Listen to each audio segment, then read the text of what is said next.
My husband nearly killed me, so I escaped and got a restraining order. Now, 1 year later, he's posting my private photos online and threatening me through flowers left on my doorstep. In my family, women were seen as property who were good for nothing but giving up our bodies and our lives to serve our husbands. I myself was married off at 18 to a family friend in his late 20s and expected to give him everything in exchange for him not beating me. From day one, my mom made it crystal clear what my job was. Your husband's happiness comes first. Your job, your dreams, they don't matter. And it wasn't just her words. It was in the way she treated my husband like he was a king whenever he walked into the house. He didn't even have to lift a finger. The second he walked through our door, my mom was at his side offering him food, telling me to go fetch him his favorite robe and slippers. Meanwhile, I'd spent the day cooking, cleaning, and trying to hold back my frustration and exhaustion. Over the years, I did everything to make my husband happy. Cooked his favorite dishes, wore outfits he liked when we went out, walked around our house unclothed and kept quiet when he laid hands on me. But the more I tried, the more he expected. And every time I had a new bruise, my mom would see it and tell me it was my fault for setting him off. Then one night, Ethan left his phone unlocked. I never snooped, but then a bing from a woman's name I didn't recognize told me to check. That's when I saw it. Endless texts between him and someone else. Romantic texts, photos, conversations where he vented about how I didn't do enough for him. My stomach twisted. I sat through scrolling the messages, long enough for my husband to come in and catch me. But when he caught me looking at his phone, he didn't apologize. He didn't lay hands on me like I expected either. Instead, he said, "See? This is exactly why I had to find someone else. You're always invading my space, suffocating me." I went to my mom hoping maybe she'd support me for once. But when I told her, she shook her head with a sigh. "What did you expect? You kept pushing and demanding attention. Men don't like that." I felt like I'd been punched in the gut. That was the moment I finally saw it. Just how deep this clearly toxic mindset went. I knew I needed to get out. I stayed silent about it at first, because I didn't want to lose them both. The idea of being completely alone terrified me. But then I started online therapy in secret, and my therapist slowly helped me realize my worth. I wasn't the problem in this marriage. I'd been conditioned to think I was. And with her emotional help, I started quietly gathering evidence of my husband's infidelity and abuse. For the first time ever, I started doing things for myself. Small things like secretly opening my own bank account, secretly looking for jobs, and even preparing a potential escape plan. My husband eventually found the documents I'd hidden. He exploded with anger, screaming, throwing things, accusing me of betrayal, laying hands on me until I was on the floor red, pouring out my mouth. He called my mom, and she rushed over. Not to comfort me, but to comfort Ethan. She turned on me instantly, yelling at me while I was still on the floor. That hurt more than the punches. In the weeks following, they started publicly shaming me to the family. Both of them working overtime to make everyone believe I was unstable, manipulative, and cruel. But by this point, something inside me finally snapped into place. The next day, despite my shaking hands and fear, I filed for divorce. I took every piece of evidence I had and prepared myself for the legal battle of my life. During the courtroom drama, I had to relive every painful detail of my marriage in front of strangers, defending myself against vicious accusations. My husband and my mom tried everything to break me down, painting me as selfish and unstable. But I stood my ground. And after what felt like forever, the judge ruled in my favor. When she announced her decision, the relief was so overwhelming I nearly collapsed. Melissa squeezed my arm in silent congratulation as my husband Ethan's lawyer whispered urgently to him. My mother sat rigid in her seat, lips pressed into a thin line of disapproval. Walking out of that courtroom, I felt a lightness I'd never experienced, as if I could finally breathe freely for the first time in my life. The courthouse steps stretched before me as I emerged into the sunlight. My lawyer, Melissa, squeezed my shoulder reassuringly before returning inside to finalize paperwork. I paused, simply breathing, in and out, without anyone dictating how or when I should breathe. The air smelled fresh after a morning rain, and somewhere nearby a bird was singing. These simple sensations felt new and precious now that they were truly mine to experience. I noticed the texture of the stone steps beneath my feet, the gentle breeze against my face, all the small details I'd stopped appreciating during my marriage. Across the parking lot, I spotted Ethan and my mother huddled together, their faces contorted with hatred as they glared at me. Rather than looking away as I once would have, I held my head high and walked steadily toward my car. Ethan shouted that this wasn't over, demanding to know if I thought I could walk away with his money and reputation. I kept moving forward, fishing keys from my purse with slightly trembling hands. My mother's voice cut through the air next, calling me ungrateful, but I tuned them out, got into my car, and drove away. The familiar sedan felt different now. No longer Ethan's vehicle that I was permitted to use, but my transportation to freedom. I adjusted the seat and mirrors to my preference for the first time, a small act of reclaiming independence. My recently rented one-bedroom apartment awaited me. Nothing fancy, just basic secondhand furniture, but gloriously mine. No one could control or hurt me there. The apartment was on the second floor of a modest complex, with beige walls I was allowed to decorate however I wanted. The previous tenant had left behind curtains with a cheerful yellow pattern that brightened the small living room. I'd furnished it gradually over the previous weeks, sneaking away during Ethan's work hours to purchase necessities from thrift stores. A slightly worn couch with a colorful throw blanket, a kitchen table with mismatched chairs, dishes that weren't part of the expensive set Ethan had insisted on for our wedding registry. Each item represented a choice I'd made for myself. That night, I slept more peacefully than I had in years, though I knew people like Ethan and my mother wouldn't simply accept defeat. The mattress was firmer than I was used to, but the sheets were soft and smelled of the lavender detergent I'd chosen. No one's arms held me down, no one's breath against my neck made me tense. Just quiet solitude and the distant sounds of the city outside my window. The harassment began subtly. A week after finalizing my divorce, I secured a position at a local bookstore shelving books and assisting customers. Dana, the manager, patiently trained me as I learned the responsibilities of my first independent job. The bookstore was a haven of quiet order. Shelves neatly arranged by genre and author, the smell of paper and coffee from the small cafe in the corner, soft music playing in the background. Dana was in her 40s with short gray-streaked hair and reading glasses that hung from a beaded chain. She showed me how to use the inventory system, explaining everything clearly without making me feel stupid for asking questions. When I successfully completed my first transaction with a customer, she gave me a thumbs up from across the store that made me stand a little taller. Then mysterious calls started coming to the store. Someone would ask for me specifically, then hang up when I answered, happening 5 or 6 times daily. Each time the phone rang, my stomach tightened with dread. Sometimes there was just silence on the other end, sometimes heavy breathing, occasionally a muffled laugh before the click of disconnection. Dana noticed and expressed concern, but I minimized the situation, not wanting to seem problematic. Probably just kids making prank calls, I said with a forced smile, though we both knew better. I saw the worry in her eyes but was too afraid of losing this precious foothold of independence to acknowledge the danger. 2 weeks into my employment, Ethan's friend Gabriel appeared at the store asking for me by name, smirking as he mentioned Ethan's curiosity about my workplace. Gabriel and I had never gotten along. He was Ethan's college roommate who had always looked at me in ways that made my skin crawl. Seeing him in the bookstore, my safe space, felt like a violation. He browsed casually, picking up books and putting them back in the wrong places, watching me from the corner of his eye. "Ethan misses you," he said when I couldn't avoid him any longer. "He's worried about you being out here all alone." The threat was thinly veiled, his smile never reaching his cold eyes. I remained silent until he eventually left, then checked my apartment locks twice that night before sleeping. I pushed my nightstand against the door for good measure, the scraping sound on the carpet oddly comforting. Sleep came in fitful bursts, each noise from the building or street jolting me awake with racing heart. The next morning revealed all 4 of my car tires slashed. The sight of my car sitting lopsided in the parking lot, rubber deflated and sad, brought tears of frustration to my eyes. I ran my fingers over the jagged cuts in the rubber, not random punctures, but deliberate, angry slices that spoke of personal hatred. After calling a tow truck, I arrived late to work, where Dana showed understanding when I vaguely mentioned my difficult divorce. "Take all the time you need," she said, handing me a cup of tea from the cafe. "We've got your back here." Her kindness nearly broke me. I wasn't used to support without conditions attached. That weekend, I returned home to find my apartment door slightly ajar. Nothing appeared missing, but everything felt violated. My clothes had been rearranged, photos hung crookedly, and my toothbrush was wet. Someone had invaded my space, touching my belongings, sending the message they could reach me any time. The violation was profound. I stood in the doorway, unable to step inside for several minutes. The air smelled different. Someone else's cologne lingered faintly. In the bathroom, my toiletries had been rearranged. Not dramatically, but just enough to notice. My toothbrush sat in its holder, bristles damp. I threw it away immediately, gagging at the thought of someone using it. The police filed a report but offered little help beyond suggesting I change my locks, which I did immediately. The locksmith was sympathetic, installing an additional deadbolt at a discount when I explained the situation. "Get yourself a doorstop for extra security," he advised, demonstrating how to wedge it under the door from the inside. 3 days later, Dana called me into her office and showed me an email from a concerned citizen, claiming I was mentally unstable with a history of theft. Attached was a photo of me entering my therapist's office, clearly taken without my knowledge. I recognized my mother's distinctive writing style instantly, the formal phrasing with occasional dramatic flourishes, the way she underlined certain words for emphasis. The photo showed me from behind, head down as I entered the nondescript office building where Dr. Lydia practiced. The angle suggested someone had been following me, watching and waiting for the right moment. The thought made my skin crawl, knowing I'd been observed during what should have been a private moment. Dana assured me she didn't believe these accusations but needed to understand my situation. I broke down and revealed everything about Ethan, the abuse, and my mother's betrayal. Dana listened attentively and advised me to document all harassment and consider a restraining order. Her office was small but comfortable, with a potted plant in the corner and photos of her family on the desk. As I spoke, tears streaming down my face, she pushed a box of tissues toward me without interrupting. When I finished, she didn't offer platitudes or empty sympathy, just practical advice and genuine concern. Following her advice, I began keeping detailed records of every suspicious incident, hang-up calls, strange vehicles outside my apartment, and moments when I felt watched in public. I bought a small notebook with a lock, recording dates, times, and descriptions of each occurrence. The pages filled quickly, a documented pattern of intimidation and control. The harassment escalated when I discovered dozens of accounts created in my name on dating sites, job boards, and loan applications I'd never authorized. My phone buzzed constantly with notifications from sites I'd never visited, messages from strangers responding to my posts. One dating profile described me as looking for rough play with multiple partners, using a photo clearly taken from my Facebook page before I deleted it. That same day, 3 coworkers received anonymous texts containing photoshopped images of me in compromising positions. Nicole, one of my colleagues, showed me her phone with concern, assuring me she knew the images were fake. I recognized Ethan's computer skills in the crude forgeries. Nicole was the newest employee besides me, a college student with bright blue hair and a perpetual supply of energy. She showed me her phone during our lunch break, sliding it across the table with an apologetic expression. "I figured you should know what's going around," she said quietly. The image was clearly my face pasted onto someone else's body in a sexually explicit pose. My landlord, Mr. Bell, soon approached me about complaints regarding noise, frequent male visitors, and alleged substance paraphernalia in my trash. He was an older man with bushy eyebrows and a permanent frown, but his eyes showed more confusion than accusation as he relayed these complaints. After I explained my situation and showed him my immaculate apartment, his expression softened as he mentioned his sister had experienced similar post-divorce harassment. He agreed to ignore the false complaints, but warned me that people like my ex-husband rarely give up easily. "They can't stand losing control," he said, standing in my doorway. "Be careful, and let me know if you notice anyone suspicious hanging around the building." The following week brought a letter from Ethan's lawyer claiming I defamed him during our divorce proceedings and demanding both a public retraction and substantial financial compensation. The official letterhead and formal language were intimidating, designed to frighten me into compliance. The envelope sat on my kitchen table like a bomb waiting to explode. My attorney Melissa assured me the lawsuit was baseless given our evidence, but warned that fighting it would drain my limited resources. Exactly what Ethan wanted. "It's a scare tactic," she explained during our phone call. "He's hoping you'll panic and give in." Her voice was calm and steady, a counterpoint to my racing thoughts. That evening, as I sat on my small balcony, I received a text from an unknown number containing a photo of me in that exact moment and location, forcing me to keep my curtains permanently closed thereafter. The photo showed me from below, clearly taken from the parking lot. I could see the mug of tea in my hands, the book open on my lap. The message below simply read, "Enjoying the view?" I scrambled inside, heart pounding, and pulled the curtains shut with shaking hands. The balcony, once my favorite spot for quiet evenings, became another forbidden space. I huddled on my couch that night, lights off, afraid to move around my own apartment. The next morning, Dana informed me someone had contacted the bookstore owner claiming I was stealing inventory and reselling it online, complete with convincing screenshots. Her normally cheerful face was serious as she showed me the email the owner had forwarded to her. The accusation was detailed and specific, mentioning titles and quantities of books allegedly missing. The owner, Kenneth, reviewed security footage and confirmed the timestamps on the screenshots didn't match my working hours, and inventory records showed nothing missing. Kenneth was rarely in the store, preferring to handle the business side remotely, so his visit was unusual. He was shorter than I expected, with round glasses and a methodical way of speaking. As he left, he warned that whoever targeted me wasn't merely trying to get me fired, but systematically destroying my credibility everywhere.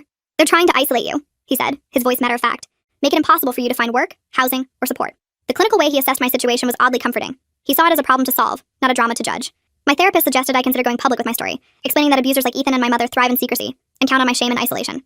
Dr. Lydia leaned forward during our video session, her expression serious. "Secrecy protects them, not you," she said. "Consider how much energy you're spending hiding what they've done."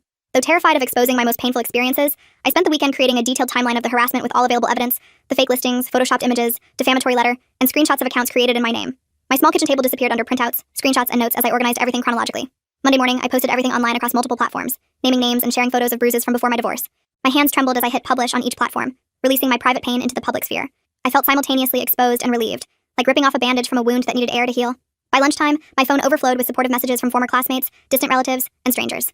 Local news picked up the story, and people I hadn't spoken with in years shared their own negative experiences with Ethan and my mother, validating my account. For the first time, they faced public scrutiny, instead of me. A former colleague of Ethan's messaged about witnessing his controlling behavior at company events. A neighbor from my childhood recalled my mother's harsh treatment. Each message reinforced that I wasn't crazy, that others had seen glimpses of what I'd experienced behind closed doors. Ethan called from an unknown number, his voice unnervingly calm as he warned I'd made everything worse for myself. I recognized his reasonable tone, the one he used right before his worst outbursts. "You've really done it now," he said quietly. "Hope you're ready for what comes next." The familiar threat in his voice sent ice through my veins. I ended the call without responding and blocked the number, refusing to let fear control me any longer. My hand shook as I set down the phone, but I took deep breaths until the panic subsided. This was exactly what he wanted, for me to cower and retreat. Instead, I made myself a cup of tea and continued responding to supportive messages. The next morning brought a flood of notifications as my post went viral overnight. Local community groups shared it alongside their own encounters with Ethan or my mother. Former classmates recounted witnessing my mother's strange behavior during my childhood, and another woman came forward describing Ethan's abuse before me. Her name was Megan, and she'd dated Ethan briefly in college. Her message described controlling behaviors that mirrored my experience, monitoring her whereabouts, isolating her from friends, explosive anger when challenged. "I got out after 6 months," she wrote. "I can't imagine surviving years of it. You're incredibly strong." While preparing for work, Nicole texted urging me to check the bookstore's social media page, where I discovered dozens of one-star reviews from newly created accounts claiming I stole merchandise and mistreated customers. Each review followed a similar pattern, vague accusations with specific mentions of my name, clearly designed to damage both me and the store. Dana called to assure me Kenneth was working with the platforms to remove the fraudulent reviews, but suggested I take the day off given the escalating situation. "Take care of yourself today," she said. "We'll handle things here." Her support was still surprising. I wasn't used to people believing me or protecting me. Around noon, a delivery person brought flowers to my apartment with a card reading, "I know where you sleep. This ends when I say it ends." The arrangement was elaborate and expensive, roses and lilies in a crystal vase. The delivery person was long gone before I read the card, its threatening message hidden in a sealed envelope. I immediately contacted Melissa, who advised filing restraining orders against both Ethan and my mother. "This is textbook escalation," she explained. "The public exposure threatens their control, so they're trying to reassert it through fear." She outlined what evidence we'd need and how to prepare for the hearing. That evening, my building's fire alarm triggered an evacuation, though firefighters found no actual fire, just a pulled alarm on my floor. Residents gathered in the parking lot in various states of dress, some annoyed, others concerned. The night air was chilly, and I hugged my arms around myself, scanning the crowd for any familiar faces. Outside, I noticed my mother sitting in a parked car across the street, smiling directly at me when our eyes met. She didn't try to hide or look away, just maintained eye contact with a satisfied smile that sent chills down my spine. She wanted me to see her, to know she could disrupt my life at will. After a sleepless night, I met Melissa at the courthouse to file for restraining orders, though she cautioned this wouldn't completely stop them, only provide legal leverage if they continued. The courthouse felt different this time, still intimidating but somewhat familiar. I recognized some of the security guards and clerks from my divorce proceedings. 2 days later, my bank froze my account due to suspicious activity. Someone had attempted multiple large transfers using my home internet connection. The notification came through while I was at work, a series of security alerts about attempted transfers to accounts I didn't recognize. Panic rose in my throat as I realized I couldn't access my limited funds. At the bank, a manager named Reese helped me review the attempted transactions and suggested someone had accessed my network. He was younger than I expected for a manager, with a patient manner as he explained digital security in terms I could understand. "Your Wi-Fi password was likely compromised," he explained, showing me the IP address logs. I immediately changed all passwords and contacted my internet provider to secure my connection. The technical support representative walked me through setting up a new router with enhanced security features, explaining how to create stronger passwords and enable two-factor authentication on important accounts. The harassment took an unexpected turn when Child Protective Services called about an anonymous report claiming I housed children in unsafe conditions. The investigator, Samantha, quickly determined the report was malicious after finding my spotless, childless apartment, explaining such false reports often occur during contentious divorces. Samantha was thorough but kind, asking to see each room while explaining the process. "We're required to investigate every report," she said, "but it's clear there's no issue here." She made notes on her clipboard, documenting the false report. "This happens more often than you'd think," she added with a sigh. "People weaponizing agencies to harass others." Nevertheless, neighbors who witnessed the CPS visit began giving me suspicious looks. Mrs. Grayson from across the hall, who had previously been friendly, now hurried her grandchildren past my door when they visited.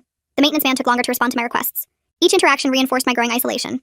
The campaign against me intensified with fake dating profiles using my photos and information, leading strange men to appear at my apartment and workplace. One particularly persistent man insisted we had arranged to meet, showing me explicit messages supposedly from me. His confusion turned to anger when I explained the profile was fake, as if I had personally deceived him. My car was keyed, and flyers with my face and false accusations appeared throughout my neighborhood. The flyers were crudely made but effective. My photo with words like thief, mentally unstable, and dangerous in bold letters. I tore down as many as I could find, but not before many neighbors had seen them. Each incident eroded my confidence until I received an unexpected message from my cousin Harper, whom I hadn't spoken with in years after my mother drove us apart. She had seen my post, believed me, and offered to meet. The message appeared in my inbox late one night, her familiar name bringing a rush of memories from childhood. Summers spent together at our grandparents' lake house, secrets shared under blanket forts. At a cafe far from my apartment, Harper explained how my mother had systematically alienated anyone who questioned her treatment of me, spreading rumors about me to extended family for years. Harper looked much the same as I remembered, just older and with shorter hair. She fidgeted with her coffee cup as she spoke, clearly uncomfortable with the revelations. "Aunt Linda told everyone you were troubled," she explained, referring to my mother. "Said you made up stories for attention, that you were jealous and manipulative." I'm ashamed I believed it. Her honesty was refreshing after so many lies. The cafe bustled around us, normal people having normal conversations while my world continued to unravel. She squeezed my hand and assured me that many family members were reassessing everything they'd been told about me after seeing my post. "Uncle Jim always had doubts," she said, mentioning my father's brother. "And Grandma never bought into it completely. They want to reach out but aren't sure you'd welcome it." The next day, Dana reluctantly informed me someone had called in a bomb threat mentioning me by name. Though police found nothing, Kenneth suggested I take a paid leave of absence until things calmed down. The bookstore was filled with police officers and bomb-sniffing dogs, customers evacuated to the sidewalk. Dana looked stressed and tired as she relayed Kenneth's decision. I understood but worried about my financial situation despite Dana's offer of a month's salary. The envelope she handed me contained a check and a handwritten note of support from the staff. Their signatures at the bottom, Dana's neat script, Nicole's artistic flourish, others I'd come to know, brought tears to my eyes. That night, someone threw a rock through my living room window with a note reading, "Whores don't deserve peace." The crash of breaking glass jolted me awake from a fitful sleep. Shards glittered on my carpet in the moonlight, and the cool night air rushed into my apartment. The rock sat amid the destruction, its threatening message tied with twine. The responding officers took a report but seemed uninterested in what they viewed as merely another domestic dispute. One officer sighed as he wrote down the details, his partner barely glancing at the broken window. "We'll add it to the file," the first officer said, his tone suggesting the file was already substantial and unlikely to lead anywhere. Harper called and insisted I move into her secured building across town. Initially hesitant to endanger her, I relented when she pointed out that isolation was exactly what Ethan and my mother wanted. Her apartment was on the 4th floor of a building with keycard access and a 24-hour doorman. "They can't get to you here," she assured me as she helped carry my suitcases. After moving my essential belongings to Harper's spare room, we implemented new security measures, creating new email addresses and phone numbers, while maximizing privacy settings on all accounts. We spent an evening hunched over our laptops, methodically working through each account, changing security questions, and removing personal information. For several days, things remained quiet, as I focused on finding remote work and meeting Harper's friends who knew nothing of my history. The normalcy was healing, dinner conversations that didn't revolve around my problems, movie nights where I could laugh without guilt, mornings where I didn't wake up dreading the day ahead. Then Harper received a letter at her workplace containing a USB drive with intimate photos of me from my marriage that I hadn't known existed. The accompanying note suggested Harper should know who she's harboring. Harper's hands shook as she showed me the letter, her face pale with anger and concern. The photos were taken while I slept, or when Ethan had insisted on private photos that he promised would never be shared. Seeing them now, knowing others had seen this violation of my privacy, brought a wave of nausea so intense I had to rush to the bathroom. Harper waited outside the door, her concern evident in her gentle knocking. Harper immediately brought the evidence to me, her face pale with anger as she insisted we report this illegal revenge burn to the police. "This crosses a legal line," she said firmly. "We're reporting it right now." Her determination gave me strength when mine faltered. The responding officer was more sympathetic than previous ones, explaining that distributing intimate images without consent constituted a crime, and connected us with a victim advocate named Angela. Officer Rivera took detailed notes, handling the USB drive with gloved hands as evidence. "This type of harassment often escalates," she warned. "Be extra vigilant." After reviewing my case, Angela explained I was experiencing escalation because my ex and mother were losing control over me, and public support threatened them. She warned they might attempt something more dramatic, and advised strengthening my support network while continuing to document everything. Angela's office was in a community center, filled with resources and pamphlets about domestic violence. She was younger than I expected, with a direct manner that balanced compassion with practicality. "The most dangerous time for abuse victims is when they leave," she explained. "Your ex is following a textbook pattern of escalation. 3 days before my restraining order hearing, I received an email from an unfamiliar law firm representing a woman named Blair who claimed to be pregnant with Ethan's child and sought a DNA test from me to rule out maternal genetic conditions, a medically nonsensical request clearly meant to unsettle me before court. The email was professionally formatted with legal terminology designed to intimidate. I read it 3 times, trying to make sense of the illogical request. How would my DNA be relevant to Ethan's supposed child? It was a transparent attempt to throw me off balance, to make me question myself right before the hearing.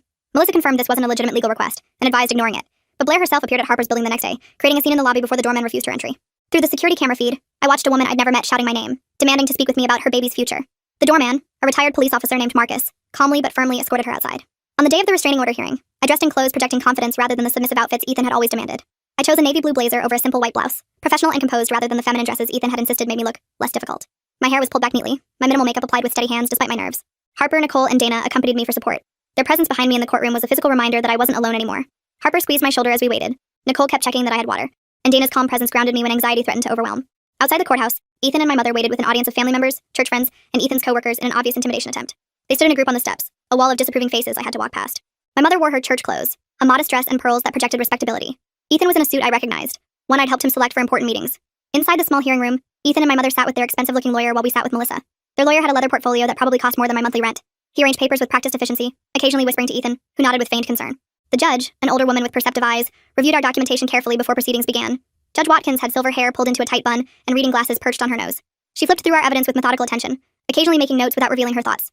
Melissa methodically presented our evidence of harassment, the fake reviews, threatening flowers, broken window, intimate images sent to Harper, and numerous other incidents. She spoke clearly and confidently, connecting each incident to establish a pattern of escalating behavior. The timeline she presented showed not random events but a calculated campaign of terror. When the opposition's turn came, their lawyer portrayed me as unstable and vindictive, claiming I was defaming Ethan and my mother out of spite. He spoke with practiced sympathy about his client's concern for my mental health, suggesting they were victims of my delusions rather than perpetrators of abuse. Their first witness, Blair, testified that Ethan only strayed because I was emotionally abusive and sexually withholding. She claimed to be pregnant with his child, and that I had sent her threatening messages. Blair was younger than me, perhaps early 20s, with carefully applied makeup and nervous mannerisms. She twisted a tissue in her hands as she spoke, occasionally glancing at Ethan for approval. During cross-examination, Melissa demonstrated these alleged messages came from an account created after I had already changed my social media handles due to harassment. She methodically dismantled Blair's testimony, highlighting inconsistencies and improbabilities until Blair's confident assertions crumbled under scrutiny. The most devastating moment came when my mother took the stand, looking directly at me as she described a troubled child I didn't recognize, claiming I had been defiant, disturbed, and manipulative since childhood. She fabricated incidents that never occurred and portrayed herself as a concerned parent who had repeatedly sought help for my supposed issues. My mother's performance was convincing. Tears at the right moments, a trembling voice when describing her efforts to help me, concerned glances at the judge. She described a childhood I didn't recognize, filled with tantrums and manipulation that never happened. Each lie felt like another betrayal, another erasure of my reality. Ethan followed with similar performance, portraying himself as a devoted husband blindsided by my mental breakdown, and expressing false concern about my need for psychiatric help. He described finding my disturbing journals, the documentation of his abuse, and how he'd tried everything to get me help. His practiced sincerity might have been convincing to someone who hadn't lived through his violence. When my turn came to testify, I felt strangely calm despite their stares. I clearly described the reality of my marriage, the isolation, control, and fear I endured daily. I detailed the harassment campaign since my divorce and addressed the lies Blair and my mother had told, emphasizing that everything I presented was thoroughly documented through text messages, photos, witness statements, and police reports. My voice grew stronger as I spoke, gaining confidence with each truth I reclaimed. I described specific incidents. The night Ethan broke my wrist and told the ER doctor I'd fallen, the time my mother saw bruises on my arms and told me to wear long sleeves to avoid embarrassing him, the systematic way they'd isolated me from anyone who might have helped. After deliberation, the judge granted restraining orders against both Ethan and my mother, requiring them to maintain at least 500 feet distance from me, my residence, and workplace, prohibiting contact through any means including third parties. She further referred the case to the District Attorney's Office for investigation into potential charges of harassment, stalking, and non-consensual distribution of intimate images. Judge Watkins spoke firmly as she delivered her ruling, looking directly at Ethan and my mother. The evidence presented demonstrates a clear pattern of harassment and intimidation, she stated. This court finds the respondent's testimony lacks credibility given the substantial documentation of their actions. Her words validated what I'd known all along. I wasn't crazy, I wasn't making things up, and I didn't deserve any of what they'd done. Relief washed over me so intensely I nearly collapsed, with Harper steadying me as she whispered that I had succeeded. The paper in my hands, the official restraining order, represented more than legal protection. It was external validation, proof that someone in authority had seen the truth and believed me. Leaving the courtroom, I glimpsed Ethan's mask of concern replaced by cold fury, while my mother refused to look at me. Their supporters murmured among themselves, some appearing confused by the outcome. A few looked at me with new eyes, perhaps seeing cracks in the story they'd been told about me. Melissa warned that the restraining orders wouldn't necessarily end the harassment and advised continued vigilance. This is a significant step, she said as we walked toward the exit. But stay alert and keep documenting anything that happens. Her practical advice kept me grounded even as emotion threatened to overwhelm me. Though the battle wasn't over, I felt fundamentally changed. The scared, submissive woman conditioned to accept abuse had vanished, replaced by someone stronger who refused to be silenced or shamed. Whatever Ethan and my mother attempted next, I would face it with newfound strength and the support of people who truly cared about me. As we stepped outside into the sunlight, Harper linked her arm through mine. Dana and Nicole flanked us protectively, forming a shield of friendship against the stares of Ethan's supporters. For the first time in years, I felt truly safe. Not because the danger had passed completely, but because I was no longer facing it alone. The road ahead wouldn't be easy. I still jumped at unexpected noises, still checked locks multiple times, still had nightmares about Ethan's hands around my throat. But each day brought small victories. A full night's sleep, a genuine laugh, a decision made without fear of punishment. I was reclaiming my life one moment at a time, and no one could take that away from me again.